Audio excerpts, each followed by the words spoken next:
Okay, so we started to talk yesterday about Shabbos HaGodol. Shabbos HaGodol is the Shabbos before Pesach.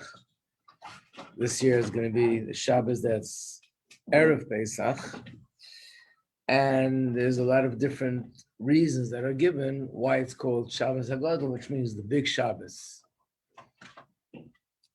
So one of the reasons that are given is, we started to talk about this yesterday, that on this Shabbos, these are the words of the Alter Rebbe, there was a big nest, a big miracle.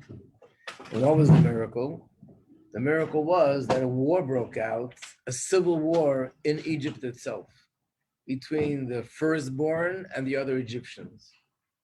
And what happened was that they saw that the Jewish people are tying their sheep to the bed, because they were supposed to prepare it 4 days in advance. And they asked them, why are you doing this? Because in fact, this was their God that they worshipped. And the Jewish people answered that in 4 days, there's going to be Makas B'choros. Hashem is going to kill all the firstborn. Now they saw that everything Moshe said came true. Blood and the wild animals and the lice and the darkness and the hail, everything happened. That means that what Moshe is saying now, that the firstborn are going to get killed, is also going to happen. So they came to Paro and they demanded, it says thousands of firstborn got together, they organized themselves, and they came to Paro demanding that he let the Yidden go out of Mitzrayim, and Paro refused. So his army started to fight with the firstborn, and the firstborn was fighting with their army. And a lot of Egyptians got killed, and that was a big nest, Alter Rebbe writes. And not only that, he says that with this was sort of the beginning of the process of Yetzias Mitzrayim, going out of Egypt. And that's why on that Shabbos, the custom is that after Mincha, we say part of the Haggadah. In the Siddur, you have most of the Siddurim have Haggadah in it. In the Siddur, we have the Haggadah, and we say from the words Avodim Hayinu until after the Dayenus, until that part. Why? Because even though they went out of Egypt on the 15th, but the miracle, in a sense, of redemption began on that Shabbos. So we can understand the fact that it was a miracle, and this miracle is connected to redemption. It weakened Egypt. In fact, many times people don't pay attention to the words. Look at page 67 in the booklet, which is, of course, a copy from the Siddur. This is a chapter in Tehillim, but we say it every Shabbos. And we thank Hashem for his kindness, and we say 26 different things that we thank Hashem for. There's one part where there's about 5 or 6 things about going out of Egypt. Look what it says. It's underlined. The Makim Mitzrayim B'Chareim. He smote the Egyptian through the firstborn. He brought Israel out of their midst. With a strong hand and outstretched arm, his kindness is eternal. He split the sea, and so on. The first word that he plagued the Egyptians with their firstborn. What does it mean? On the surface, you would think it means that the 10th plague was the plague of the firstborn. But the Mefarshim explained, no, it's referring to this story, that the firstborn themselves fought Mitzrayim. That's what it's referring to. And we thank Hashem for that kindness. So I started to explain yesterday what is so significant about this, because the war with Egypt, not the war, the celebration of Yetzias Mitzrayim is not just the fact that we're no longer slaves and we don't have to work hard labor. And it's not just a geographic change that here we were restricted to a certain country and now we're free and we can go to our holy land. But it was mainly a spiritual change. Mitzrayim was Klippa. The physical land and the physical people in Mitzrayim, they embodied sort of the force of Klippa of that generation. And we Yidden were held captive by Klippa. So going out of Mitzrayim means we were no longer held captive by Klippa, and now we're free to live our lives as Yidden. So the 10 plagues and everything that happened was really Hashem destroying the power of Klippa. They were very powerful. They were the most powerful country in the world at the time. The Gemara says that it never happened in history that even one single slave should be able to escape. And here a whole nation left Egypt in the middle of the day. So it broke their power, it broke their force. And if we look at it that way, we can understand why we're saying that when Mashiach comes, we'll get to Mashiach in a second, why we're saying that this miracle with the firstborn is the Nis Gadol. Like, why is it a big miracle? There were 10 plagues. The firstborn were killed is a Nes. The fact that the wild animals went into the Egyptians is a miracle. That the water turned into blood is a miracle. Why does this miracle get the title a big miracle? Was this talked about in any of the classes before? No. No, good. So I have what to say. So the big miracle is like this. All the other miracles is Kedusha, holiness, defeating Klippa. Holiness, destroying Klippa. Here we see something different. Klippa itself is destroying Mitzrayim. And not only Klippa, but we said, what is the firstborn? The firstborn were always the most prominent in every civilization. The firstborn was the most prominent. And even Judaism, by us, the firstborn, they were the Kohanim initially. And there's special halachas about a firstborn. So the firstborn, they were the most honorable, most prominent, which also means spiritually, this was sort of the first, meaning the essence, the core of the Klippa Mitzrayim. And that turned around and that destroyed Mitzrayim. And that's why it's a big miracle. And let me explain why this is such a big miracle. Because generally speaking, we speak about holiness and the Klippa. Klippa has nothing to do with Hashem. Kedusha is godly. And Kedusha is emes, is truth. Klippa is false. So we need Kedusha to overpower, to destroy, to eliminate Klippa. But the truth is, where does Klippa come from? Where does Klippa get its strength from? How could Klippa exist if everything comes only from Hashem? Who creates Klippa? Who gives life to Klippa? What? Godliness. Okay, so it means Klippa is also godly. Is that true? Klippa is godly? We don't stop learning how Klippa is the opposite of godliness. What? There's no substance in it, but like calling it godliness is power. Right. So it has to be that there's godliness in it, but the godliness in Klippa is totally, completely hidden. It's concealed. It's as if it doesn't exist.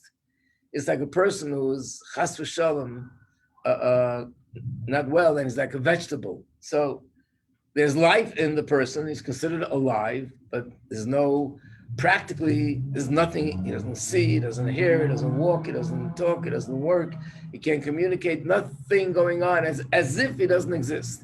The Kedusha in Klippa is as if it doesn't exist. In fact, you can't elevate it. If you eat tray food, and you eat it with all the intentions that are written in Kabbalah, and you make a bracha for 3 minutes, Baruch Atah Hashem, and you do somersaults, you jump up to the ceiling, and you jump down, and you clap your hands, and you do whatever, it's not going to change. Klippa is Klippa. There's only one way to elevate the godly spark in Klippa. What's that way? Through tshuva, only through tshuva, the only way. Normally, there's no way you can elevate the godly spark because it's so buried, it's so hidden, it's so concealed. Redemption, just like with Mashiach, the same happened in Mitzrayim. The ultimate is that even the godliness in Klippa comes out and it destroys the Klippa itself. In other words, when we saw that Egypt itself was destroying Egypt, that was a manifestation that the hidden good, the hidden godliness in Egypt was coming out, and that was destroying Egypt. And that's why this miracle is greater than all the other miracles. All the other miracles was where Kedusha was destroying Klippa. And this miracle is that Klippa itself is destroying Klippa, which means it's revealing that even Klippa comes from Kedusha, and that's why it's destroying and eliminating Klippa. So the godliness within the Klippa is destroying Right. That's what happened. The good that's hidden in the klipa came out in the open, and that destroyed the klipa. I mean, this is going to be when Mashiach comes, but in a positive way. On page 68, just turn the page. That's the famous prophecy that when Mashiach comes, it says, and they will destroy all these swords. They'll take the metal and use it for plowshares. They will destroy the spears that they use for war, and they'll use that as pruning hooks for positive things. And no nation will lift a sword against another nation. So you're probably aware from other classes that in 1992, there was a big announcement that was made by the United States of America, and it wasn't the Soviet Union anymore, but it was Russia. And they basically announced, together with a few other countries, that they're embarking on a whole new project to get rid of and destroy as much as possible weapons, especially weapons of mass destruction, and to work towards world peace. And the Rebbe then said that this is what we're witnessing is the fulfillment of this prophecy. But the question is, we don't see that the United Nations came to a rabbi or to the Rebbe or to anybody else and said, what do you think we should do? And he said, I think you should get rid of all your weapons. They themselves decided. So the Rebbe says that's true. They themselves decided that it's time to stop fighting, it's time to stop wars, and we have to get along with each other in a peaceful way. In fact, that's even a greater level of godly revelation than if it would come openly from rabbis or the people who study Torah will come and tell them that this is what you have to do. Why? Because this means that they have become transformed. It's coming from them. The same people and the same countries and nations that always waged wars and fought and did things in the way they used to do it. And now they're thinking, no, it's not a good idea. Let's turn things around. Let's try to do things peaceful. That means that the hidden good and the godliness in them is coming out on the open. So the difference is in the times of Mitzrayim, it came out in the open and destroyed the Egyptian. Today it's coming out in the open and it's transforming the nations of the world. But that's a much greater revelation of godliness where we see not only that God is the essence of everything in creation, but even Klippa is in essence nothing more than godliness hidden. And now it's going to come out. So that's why this is considered a big miracle. It's different than all other miracles. Is the godliness in Klippa coming out in a revealed way, and that is destroying the darkness of Klippa. Any questions? Follow this?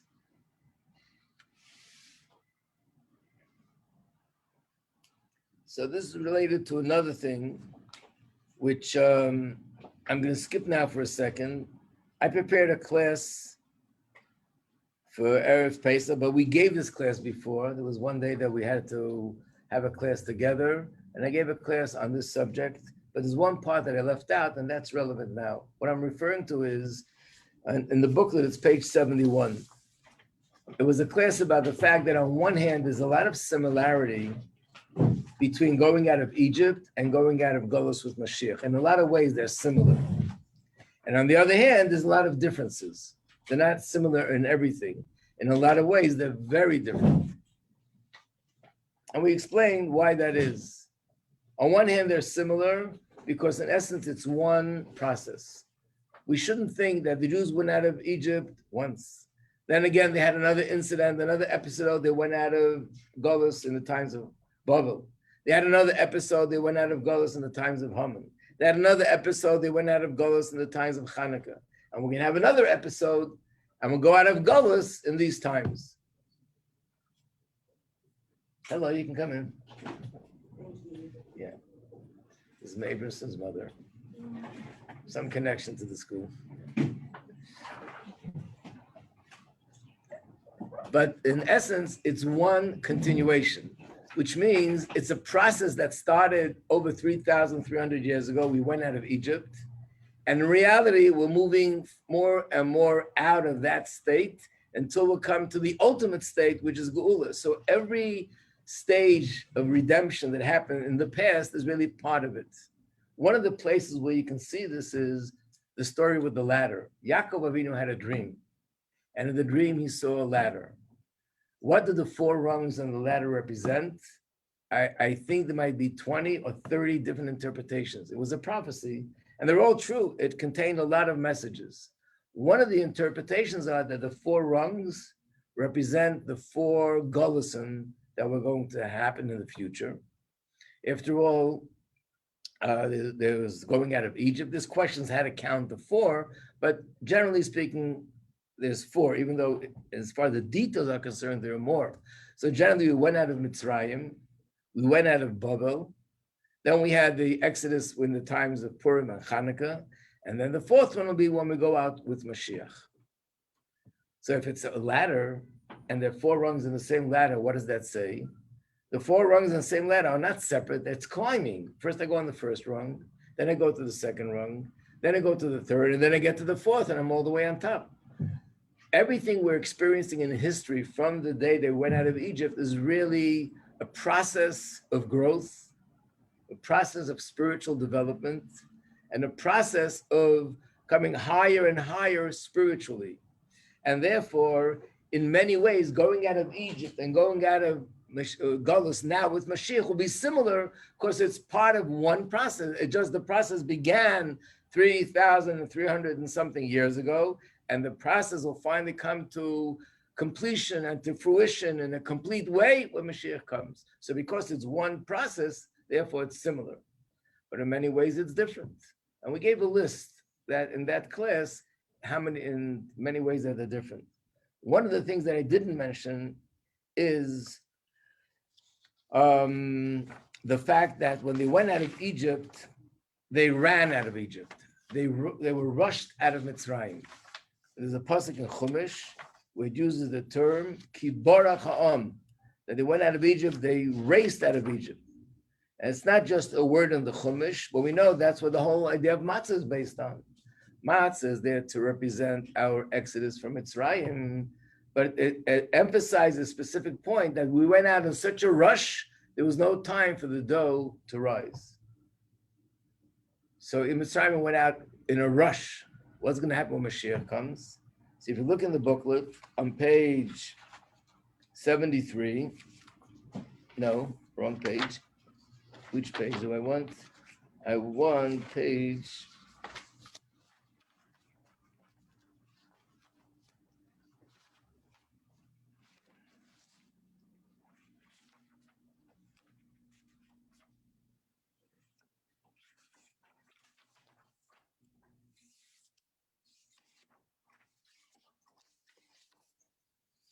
Well, I know I want it, but it's not here. Okay, so you have to just trust me.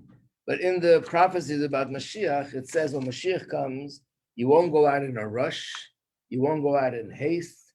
You'll go out calmly and quietly and peacefully. That's how you go out of Golus. So on the surface, it's nice. When we went out of Egypt, we were in a rush. When we go out of this Golus, we'll go out not in a rush. We'll be settled and calm. But is that such a major thing that we have to be told a prophecy? Wow, the big deal that here we had a rush and here we went out, and when Mashiach comes, we'll go out without rushing, we'll be calm. And why did we go out in a rush? If Hashem wanted to take us out of Mitzrayim in a different way, he could have done it then even in the times of Paro, that we don't have to rush, we can go out calmly. So the Alter Rebbe in Tanya explains that the difference is what we just spoke about, that the difference between going out of Golus in time of Mitzrayim and the going out of Golus when Mashiach comes is that in the times of Mitzrayim, Klippa had to be destroyed. But it wasn't destroyed completely. It was subdued and it was put down and it was overpowered so we can free ourselves and go out. When Mashiach comes, something greater will happen. Klippa will be transformed, and all the nations of the world will serve Hashem, and they'll be transformed. So the difference is like this: Begashmius. If you are having an enemy that attacks, and you are able to overpower the enemy, when would be the situation you have after you overpower the enemy and get away, that you run away or you walk away? The difference is, If you knock out the enemy unconscious, but they're still alive, they can wake up soon and attack you again. So you run.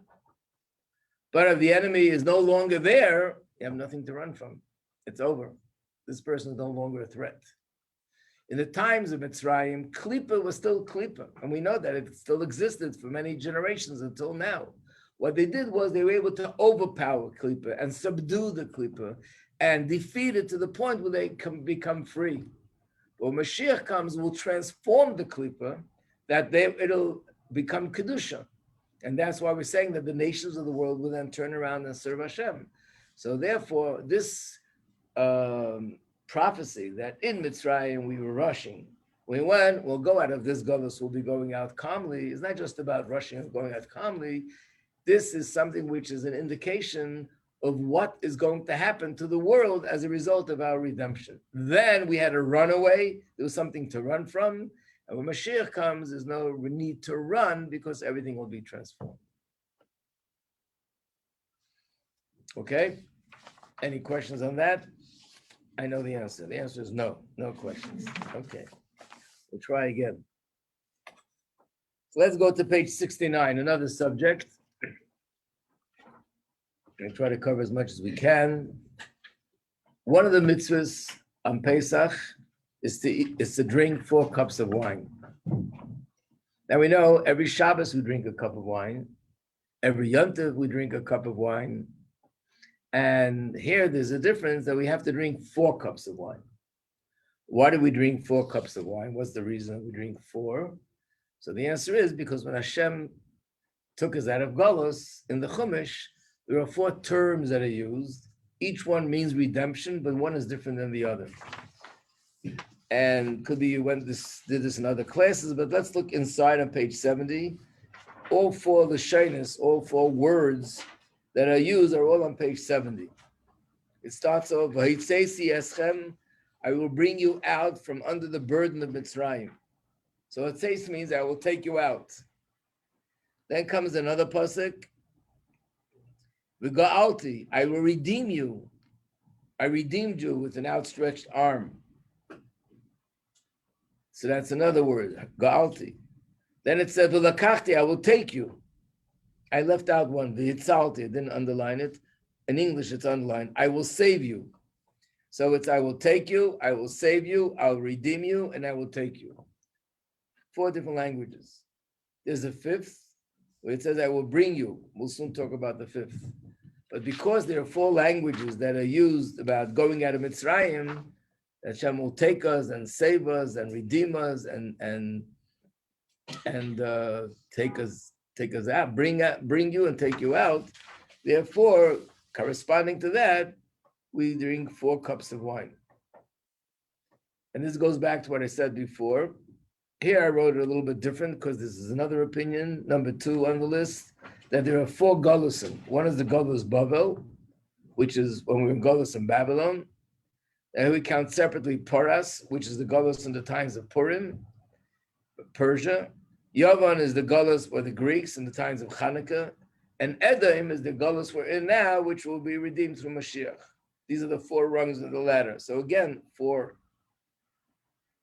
For this reason, on Purim, on Pesach, we're supposed to be asking questions. But how many questions are there that are prepared and structured?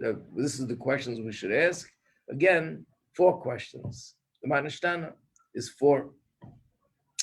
And when the Haggadah talks about the fact that there are 4 sons, and this corresponds to what it says in Chumash, your children will ask you questions. The Gemara says from the questions that are found in the Chumash, it's actually describing 4 kinds of children, and each one is asking a question differently, coming from their perspective. One of them is a Chacham, one of them is a Rasha, one of them is a Tam, and one of them is a Sheina de Elisha, which I'm sure you're learning this in the Haggadah class. So it's 4. So what is the reason why everything is broken up in 4? 4 redemptions, 4 Golusim, 4 questions, 4 children, and so on. So of course, in Chassidus, we talk about the fact that Hashem created the world, but he actually altogether created 4 worlds: Atzilus, Bria, Yitzira, and Asiya. So this is the reason, and it's also connected to the fact that Hashem's name has 4 letters, Yud, K, Vav, K. The whole world was created with these 4 letters. And that's also connected to the fact that the world is made up of 4 elements. According to Torah, it's earth, air, fire, and water. So generally speaking, what this means is that the process of Geula, the process of redemption, is just like we say that we mentioned before, there's a ladder, 4 rungs, and there are 4 stages. So one stage of redemption is when we went out of Babylon. The second stage of redemption is when we went out of the times of Purim. The third stage is when we went out of the times of Hanukkah. And the 4th stage, which will be when all this comes sort of to its culmination, is when we go out of this Golus. So it's for spiritually, it means that the process of Golus also takes place on 4 different levels. Godliness is revealed and it affects the world of Atzilus, the world of Bria, the world of Yetzirah, and the world of Asiya. And it affects everything in the world, which is fire, air. In other words, everything has 4 elements in it: the fire, the air, the earth, and the water. So being that the whole process of redemption is something which encompasses all 4 worlds, all 4 elements in the world, therefore, everything is broken up into the number 4, so it should correspond to these 4 different things. In fact, we find another thing in the Haggadah. I'm not sure if Rabbi Dubov spoke about that yet, that it says that even though there were 10 plagues in Egypt, but in reality, each plague consisted of 4 smaller plagues. You remember that? No? And then there's another opinion that actually says 5, but each plague had 4, again the number 4, which means that even though initially in Egypt there were 10 plagues, but in reality there were really 40 plagues. But generally it's 10 plagues. What do you mean it consists of 4? It's like there was a plague and they were dying in famine. No, there was a plague. Let's say the river turned into blood. But then the results of that was 4 different things happened, how it affected the Egyptians. So that means even though it was one general plague, but it branched out into 4 different ways.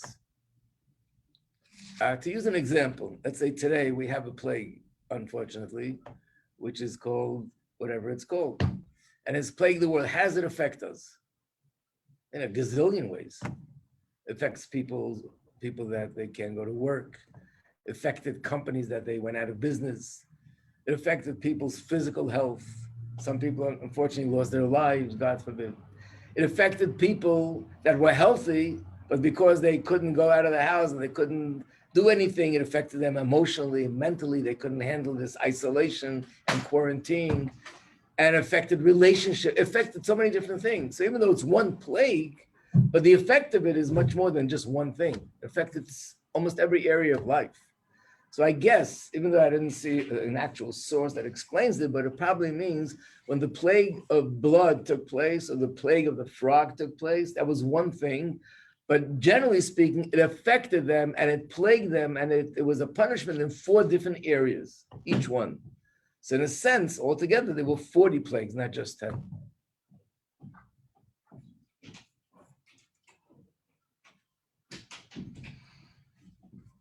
And the interesting thing is that with all these things we mentioned, there's also a 5th. Look at the first page again. So we said that there are 4 terms. And I took you, I will bring you, I will save you, I will redeem you, and I will take you. And then on Pasuk 8, there's another term, Vehevesi, and I will bring you to Eretz Yisrael. When you talk about the 4 questions, you know there's a 5th question? What's the 5th question? Except the first division. I don't mean the 5th question. Why don't you know the 4 questions? There's a 5th question. What? Rabbi was saying the first one divided into, like, why do we? No, another question besides the 4 that are in the Haggadah, and they only ask this question in the times of the Beis Hamikdash. Why do we? Why? Why did we talk about freedom now when we're still in the house? Why? We do the Korban Pesach. It's about the Korban Pesach. It's something about food. That's a To do clue. with the, We're doing comment? No, no, we have that already. Give me a hint. It's something about food. Why do we with the bread something in the Korban? Bread? With some there's Korban that we put with bread. I don't know if it's No. Korban Pesach. It's a question, but that's not one of the questions. When can I eat chametz again? That's your question. So the answer is that the night of Pesach, you're supposed to roast the meat. You're not allowed to eat meat that's cooked, baked, or anything else. So the question was, how come to every night we can eat roast or cooked or baked, and tonight only roasted? So that was a question we only asked in the times of the Beis Hamikdash. So it's interesting. There are 4 questions, but you know what? There's a 5th. There are 4 languages of redemption, but there's a 5th. There are 4 sons. Is there a 5th son? Yes, Who's that? the one who doesn't go down. Right. The Rebbe said there's a 5th son, the one that doesn't even show up to the Seder. These 4 are sitting by the Seder. They're participating, but each one's participation is different. But there's a 5th son, the one that doesn't even come to the Seder, and we have to go out, reach out to him and bring him into the Seder. And the same is with everything else. There are 4 letters in Hashem's name, Yud Kei Vav Kei, but there's also a 5th. What's the 5th? A 5th part of Hashem's name. And that is, it says in Chassidus, on top of the Yud, there's a little, it's called a crown. There's a little line. And that's the 5th. And the same with the spheres. The spheres are divided into 4 parts, starting with Chochmah, Bina, all the way to Malchus. But there's a 5th. What's on top of Chochmah? Also the Keser, the crown. It's a 5th level. What about our neshama? In our neshama, and that's where it comes to. We have to go through the process of redemption. It has to affect all parts of my neshama. How many parts do we have in our neshama? 5. There's nefesh, ruach, neshama, chaya, and yechida. So we have to experience redemption and be uplifted in all different parts of the neshama, and especially the 5th. And by the way, the cups of wine, how many cups of wine do we have? 5 or 4? 5. Where's the 5th? Oh, again, you have 4 cups that we drink. Then there's a 5th cup, which is the cup of Eliyahu. That's more 4 plus 1. So basically, it's 4 plus 1. And the reason is because the 5th one is of a different category. Like the Yechida is a different category now in Neshama. It's the deepest part of the Neshama, the essence of the Neshama. This is the part of the Neshama that's sort of, its connection to Hashem is infinite, unconditional. And the same is with the Spheros. And the same is with everything else. So basically, this is the idea of the 4 cups of wine. And this idea of the 4, it's all corresponds to the 4 levels of redemption, which means that we have to experience redemption in every fiber of our being, in every level of our soul. But of course, ultimately, and the highest level is the Yechida. And the Rebbe says many times, the Yechida is considered the spark of Mashiach in every person. And if we succeed in revealing that, when all of us reveal the personal spark of Mashiach in us, that helps bring the collective Mashiach, which is going to take us out of this galus.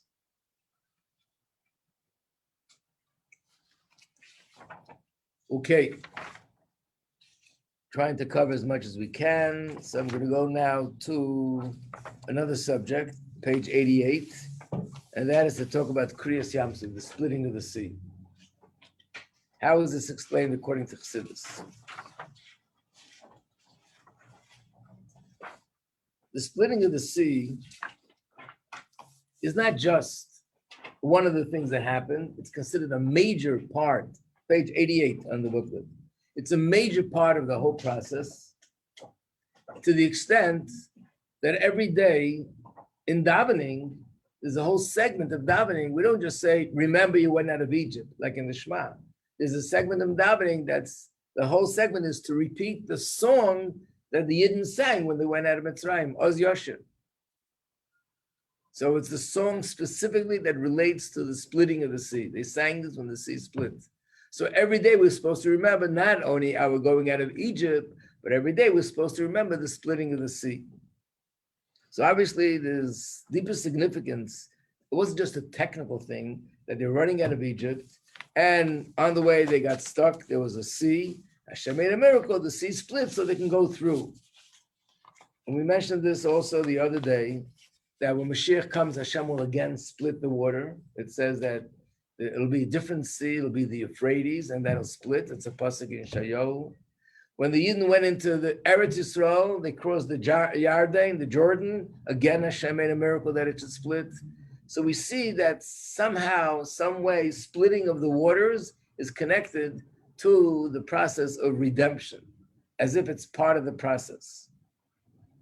And of course, this question is asked in Chassidus, why did Hashem choose this way? Hashem could have had us go across. Miracles can happen many ways. Why did Hashem choose specifically the splitting of the sea? And it appears that the splitting of the sea is part of the process.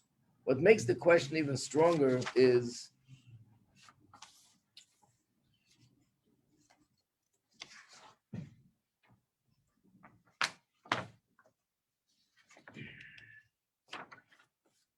turn to a moment to page 93.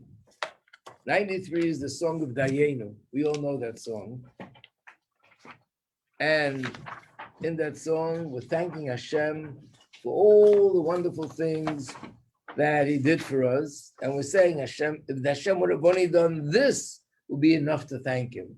How much more so should we thank him that he did this and this and this? And we mentioned 14 different things, incredible kindness of Hashem that we have to thank him for. Now look at page 93, what it says. The last one, I have it underlined. If Hashem would have split the sea, but not taking us through it on dry land, that enough would be a reason to thank him.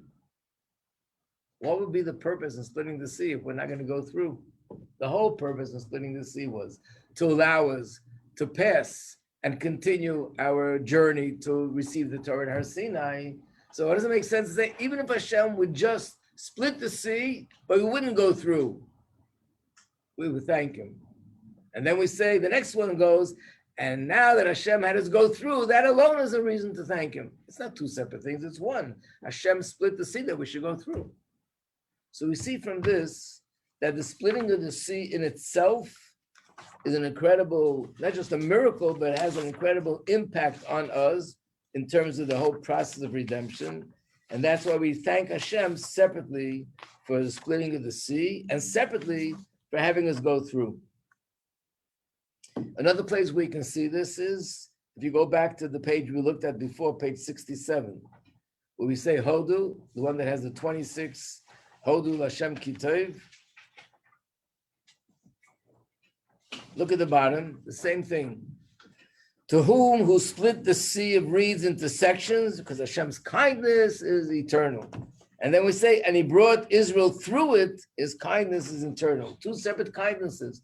One, that he split the sea, and the other one is that he had us go through the sea and continue on our journey.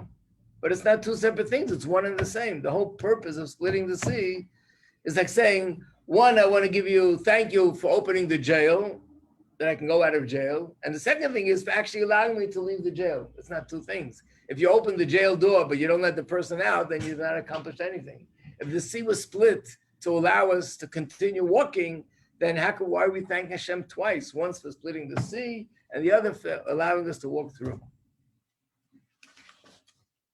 So Chassidus explains, yes, it's true, that the splitting of the sea in itself is not just a miracle, but it's a certain process that we go through as a preparation for what's going to come next. And that's why Hashem chose this process. So this is based on what our sages say. Look at page 89. Here we have it's in the Siddur, but it's really from the Chumash. Oz Yosher, the Moshe and the children of Israel sang the song. And then there's a line there where it's underlined in the Hebrew. And it says, the might and retribution of Hashem was my salvation. And then it says these words, this is my God, and I will glorify him. The God of my father, and I will exalt him. So the Medrash says, what does it mean, this is my God? When you say in Hebrew, zeh, this is, it must be something that you can see and point your finger to it. Otherwise, you can't say zeh. The Hebrew word zeh can only be used to something that you actually see visually. And therefore, the Medrash says, yes, when the Jewish people passed the Yam Suf, it wasn't just a physical action of walking from here to there, but at that moment, Hashem revealed himself to the Yidden. And that revelation of godliness by the Yam Suf was so amazing, was so great, was so unprecedented, that even the greatest prophets in the future who saw godliness did not experience such prophecy like the Yidden experienced at that time. Men, women, and children, and even infants, and even babies, unborn babies, the Gemara says, also saw.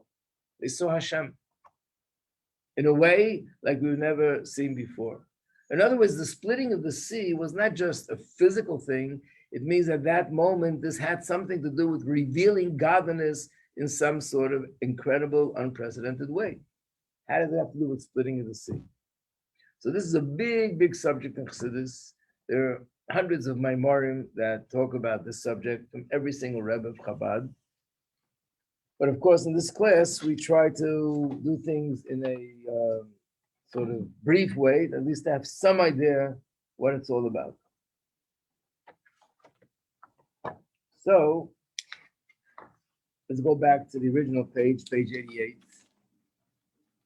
It says in Chassidus the following: there's two worlds. In the spiritual realm, there are two worlds.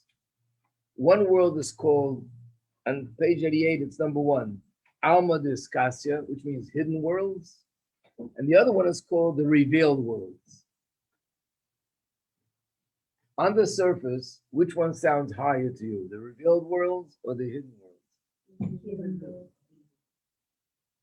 You happen to be right. Yeah, the hidden worlds.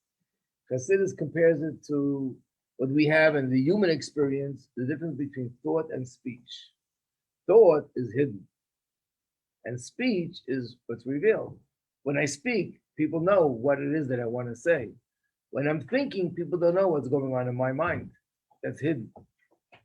So here we're using the word hidden because sometimes we just said it a minute ago, klipa, godliness is hidden. Over there we mean hidden in a negative way. So when you use the term hidden or revealed, it depends on what context you're using it. In this context, hidden is actually higher. Like, what's the reason why you don't know what I'm thinking? Because thought is so much closer to me. It's part of my neshama. It's part of my personal experience. It's me. So you don't know what's going on inside me. When I speak, it's something that comes out of me. It's separating itself from me. And once it comes out of me, outside, other people have access to it. So basically, speech is further from me than thought. Thought is much more part of me. And same with Hashem. There's a world of speech and there's a world of thought. The world of thought is called Alma Diskasya, the hidden world. And the world of speech is called the revealed world.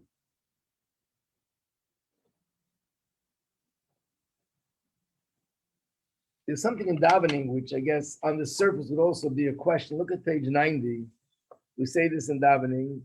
We thank Hashem for creating light and creating darkness. But look at the words. Yotzer Hashem creates light, u'borei choshen, and creates darkness. Which world is higher, Bria or Yetzirah? Bria.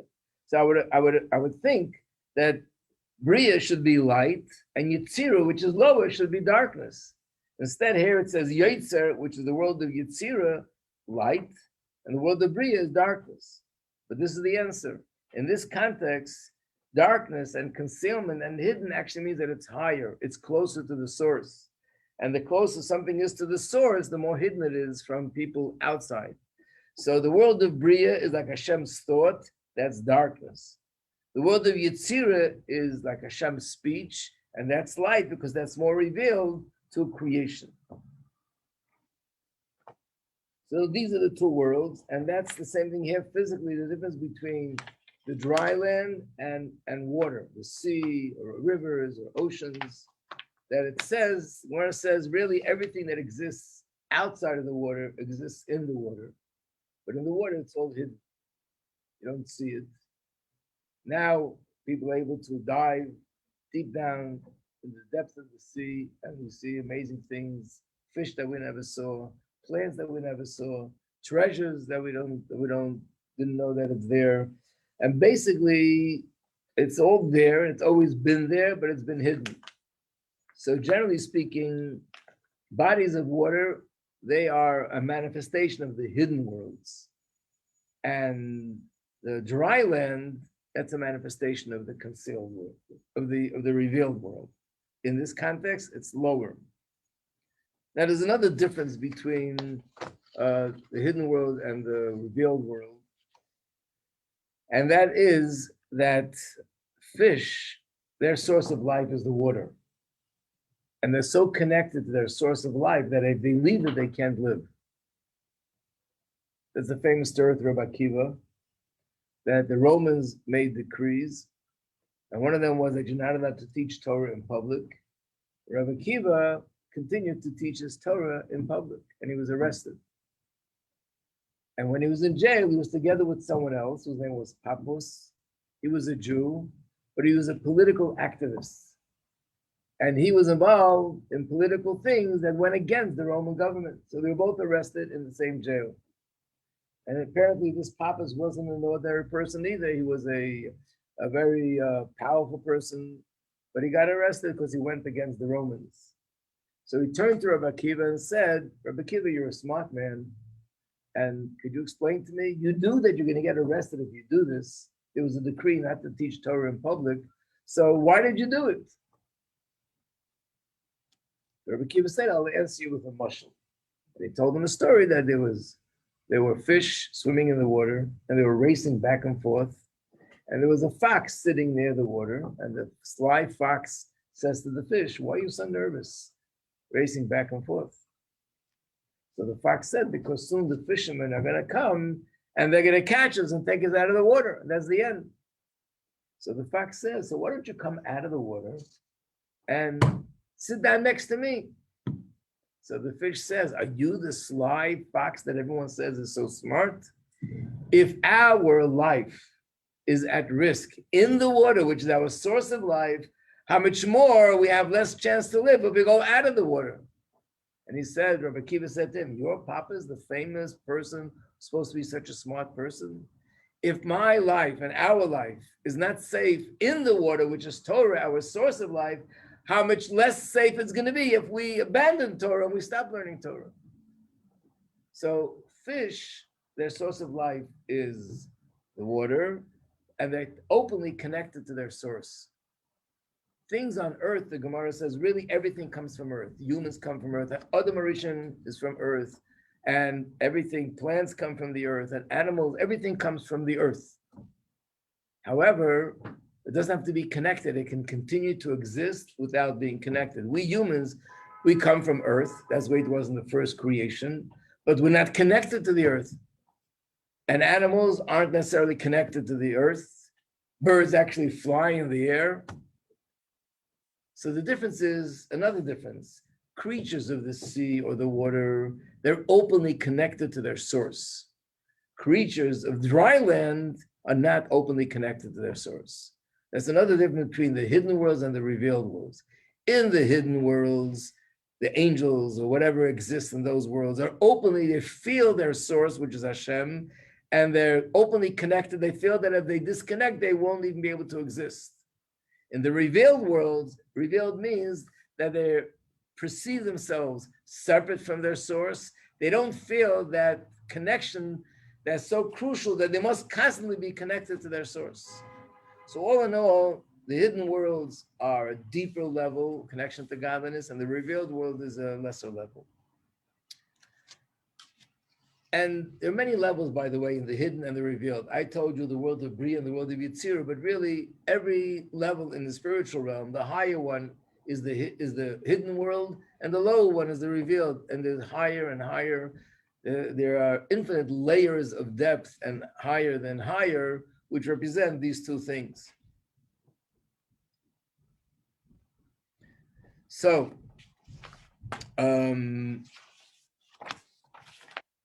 got 3 minutes to go.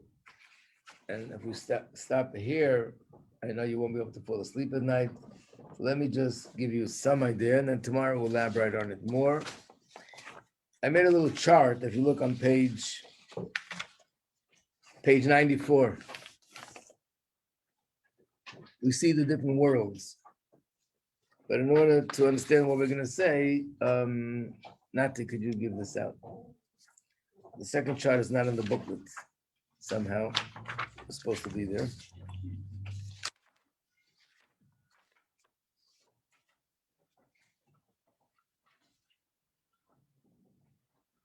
When Hashem gave the Torah, basically, what is the difference between before the Torah was given and after?